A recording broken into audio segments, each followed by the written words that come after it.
એની ભૂલ શું? માત્ર એક બ્લેક પટ્ટી. હું ગુજરાત સરકારને અને પ્રશાસનને કહેવા માંગુ છું કે બ્લેક પટ્ટીવાળા તો ઘણા બધા ફરે છે, ઘણા બધા બ્લેક પટ્ટી લગાવીને ફરે છે ને ભાઈ. સરકારી કર્મચારીઓ ફરે છે, પોલીસ પ્રશાસનના અધિકારીઓ ફરે છે, પોલીસ પ્રશાસનના કર્મચારીઓ ફરે છે, પોલિટિકલ લોકો પણ ફરે છે. તો પછી આ એક ફોજી સાથે આટલું દુર્વ્યવહાર શા માટે?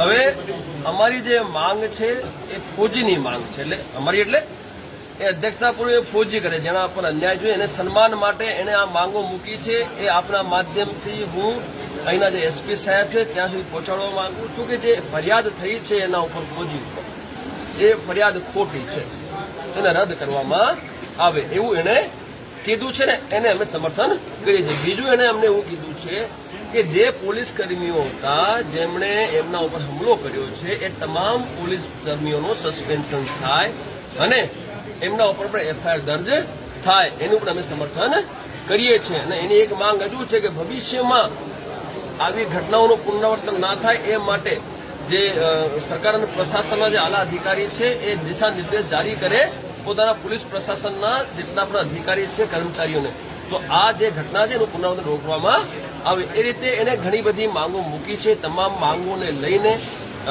અમે એને સમર્થન કરીએ છીએ ને અમે આપણા માધ્યમથી ગુજરાત સરકાર અને પ્રશાસનને 14 તારીખ સુધીનો સમય આપી રહ્યા છીએ કે આ એક અઠવાડિયું તમારી પાસે છે.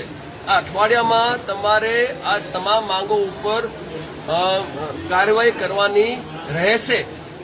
અને જો ન્યાય નહીં આપો તો પછી ન્યાય લેતા અમને આવડે છે, પહેલા લીધા છે, અત્યારે પણ લઈ શકીએ છીએ, આગળ પણ લઈશું.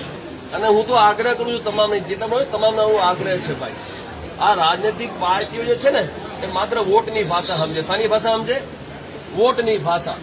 જો આપણા ફોજીને ન્યાય ના મળે ને સાહેબ તો અત્યારે સરકાર કોની છે? અહીંયા ભાજપની સરકાર છે. કોની છે? એટલે ભાજપ પણ કામ પણ સાંભળી લે.